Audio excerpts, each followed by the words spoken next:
If you're buying and selling a home in this market and you are wondering what should you do first, should you sell your home first or should you buy a home first? This is a dilemma that every buyer is always involved in any kind of a market. And actually, the solution is very, very simple.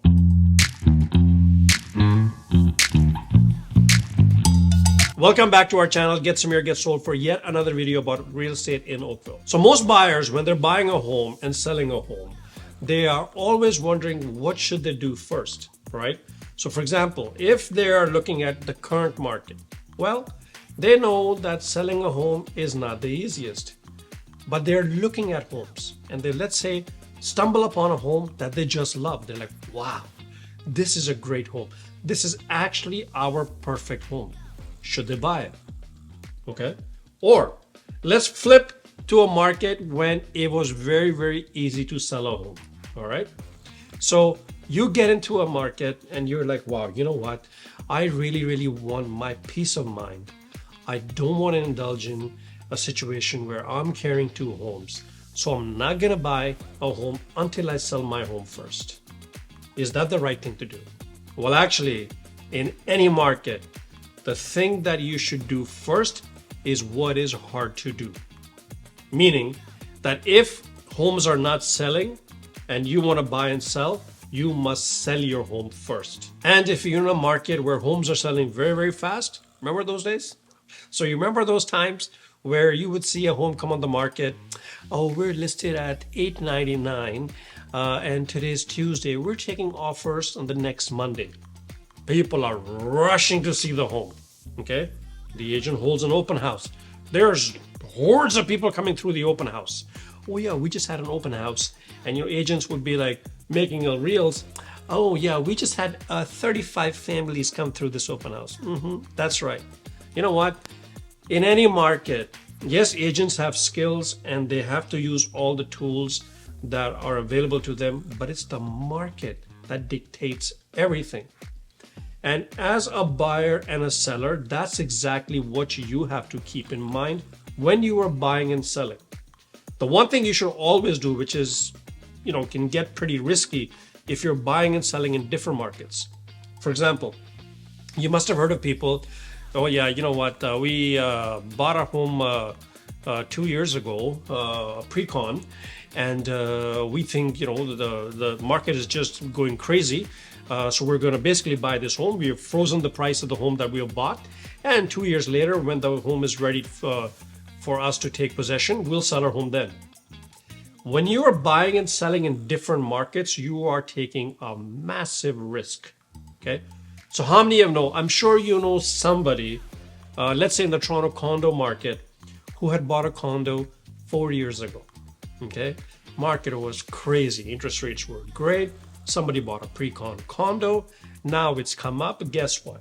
First of all, the interest rate's gone up like 1,000 times more. Well, it feels like that, doesn't it? And the condos that they had bought, let's say at $1,400, $1,500, $1,600 per square foot, are appraising at $1,100, $1,200. So now those people are in a bind. Yes, if you have cash, you can close the gap in cash, you're king or queen. Cash can be cash. But if you can't, now you're in a bind because you were speculating. If you are not buying and selling in the same market, you're speculating, you're taking a chance. So if I'm somebody who's looking to buy and sell in this market, I have to look at what's happening in my neighborhood, number one. Second of all, what kind of a product am I buying or selling? So let's say if I am looking to downsize, okay, and homes at the moment are not selling, as we know, the higher price points are taking more of a correction than the smaller price points. You must sell first. Okay, you always in real estate do the harder thing first. If the market is not moving, you must sell your home first. Take a longer closing, okay? And then while your home is on sale, keep looking, you know what, so you have an idea what you want to buy. Don't sell your home and then say, well, now we're going to start looking at homes. No, when you're looking at homes, Not always when you go out to see homes is that you're going with the mindset, oh, I'm going to find a house that I love today. I mean, yes, you want to, but it's also market knowledge, right? You need to understand what kind of product is out there. So if I was buying and selling in today's market, guaranteed I would sell first. Sell first, take a longer closing. Unless you are that sort of a person who can handle carrying two mortgages. If you can, great, good for you. You know, there's a lot of opportunities for buyers like that. Actually, in today's market, if there's a buyer who does not have to sell something to buy, what a great opportunity. You actually have the sellers by the neck. Well, I won't say what I wanted to say, but you have the sellers by the neck at the moment, because if you do not have to sell something to buy, great opportunity for you. That's why for first-time buyers, markets like these are great, because you will never have this opportunity again where you don't need to sell something to buy something. And even though the markets are subdued, it's harder for most people to buy multiple properties and not sell their current one. So now, conversely, if the market is super hot, okay, homes are coming on the market, they're bang, bang, bang, bang, just selling, you need to buy first. You need to buy first, but while you are going through the process of buying a home, you need to get your home ready for the market. You know, I mean, we've all seen these markets in the GTA. I've listed properties in Oakville where, you know, I told my clients, you know what, I think we will most likely get about $1,750, so $1,750,000. So I'm going to list your home for $1,599. So yes, my marketing was great. The home was staged really well. We made a lovely video about it. We had very good market knowledge. But actually, yes, all that helps, but it does not take the home and blow it way above the valuation the home has. So I remember this particular home. It was in River Oaks, actually. We were listed for $1,599. I told my client, you know, you're maximum going to get $1,725, maybe $1,750. She was lucky enough to get $1.9 million. Okay. So when you know the market is like that, the challenge is not selling your home. The challenge is, okay, great. You basically had a field day on the buyers who bid on your property, but now you're a buyer. What are you going to do? So it gets a little bit tricky, right? So again, in real estate, always do what is harder first.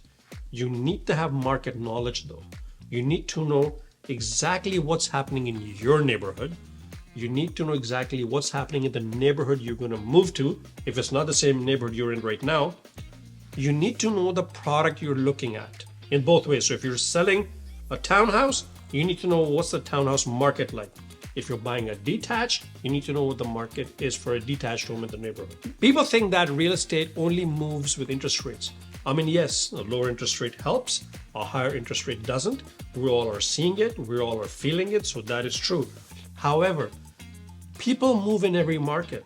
You know, there's no day that goes by that a home doesn't sell. Somebody had twins, they're living in a condo. I don't care what it is, they're gonna have to move. They're gonna make it work, right? Somebody passes away, right? It's an estate sale, family's gonna sell. Somebody comes into money. You know what? Oh, I just made a killing in the, like I had this one young guy who told me basically he made a killing in Bitcoin, in cryptocurrency. And he goes, Samir, I have enough money now that I can buy another condo in Toronto cash. So how do you go about this process? Well, it doesn't really matter if you're in a buyer's market, a seller's market, a balanced market. The strategy always should be exactly the same, which is, first of all, find out what your home is worth, okay? Realistically, okay? Second of all, find out what you can afford to buy with the sale of your home. So then you need to sit down with your mortgage broker and who will basically tell you, okay, you sell your home for $800,000. You can go up to buy another home for up to $1.2 million. So first of all, you got to get those numbers right. Now you know that, okay, let's say my budget, my maximum budget allowed from my mortgage broker is $1.2 million. Now you go shop for that product. You're not shopping to buy.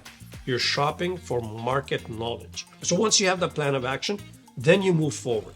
You say, okay, I know I can sell my house for $900,000. I can go up to 1.2, 1.3 million.